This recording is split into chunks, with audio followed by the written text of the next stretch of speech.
నాగేంద్ర గారు ఇవన్నీ హాస్టల్స్ అండి. అవును మేడం. Wow, ఇక్కడ నుంచి తెలుస్తోంది మంచి Boys hostels. మెయింటెనెన్స్ అని. Yes, ma'am. ఒకసారి జస్ట్ చెక్ Yes, చేయొచ్చా? done, madam, done. మెయింటెనెన్స్ అయితే చాలా అద్భుతంగా ఉందండి. Very clean hygienic records maintain ఉంటుంది. చేస్తారు. చూడండి స్టూడెంట్స్ కి ఓ హాస్టల్స్ లోపల indoor sports, okay. 8 ball pool game, badminton, table tennis. Table tennis అన్నీ ఉన్నాయి. రిలాక్స్ అవుతున్నారు. లిఫ్ట్ ఫెసిలిటీ కూడా ఉందండి ఇక్కడ. ఇక్కడ ఎలా అంటే సింగిల్ రూమ్ ఇక్కడ వచ్చేసి డబుల్ షేరింగ్ ఉంది madam. Double sharing, triple sharing రెండు ఉన్నాయి. Okay. AC non AC AC non AC రెండు ఉన్నాయి. ఆప్షన్స్ ఉన్నాయి. ఇది వచ్చేసి లాంజ్.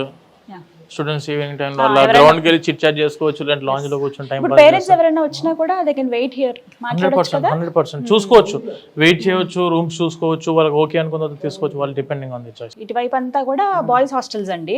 వరుసగా మొత్తం 6 ఉన్నాయి మేడం. 6 boys hostels. సో ఒకటి గమనించొచ్చండి, విత్ ఇన్ ద క్యాంపస్ లోనే మనం ఒకవైపు అంతా బాయ్స్ హాస్టల్ ఉంటుంది, అటువైపు మొత్తం కూడా గర్ల్స్ హాస్టల్ ఉంది. గర్ల్స్ హాస్టల్ ఉంది. మధ్యలోనేమో రెసిడెన్షియల్ సర్వీస్ కూడా ఉంది. ప్రత్యేకించి ఏంటంటే మెయిన్ ప్రో వైస్ ఛాన్సలర్ కావచ్చు, డైరెక్టర్స్ కానీ, ప్రెసిడెంట్ కానీ కొంతమంది వారు ఇక్కడ స్టే చేస్తున్నారు. వాళ్ళు విత్ ఇన్ ద క్యాంపస్ లోనే ఉంటారనమాట. మంచి ఫెసిలిటీస్ ఉన్నాయి, అందరికీ సమానంగా ఉంటుంది, వీళ్ళకి ఎక్కువ వీళ్ళకి తక్కువ అన్నట్టుగా కాకుండా.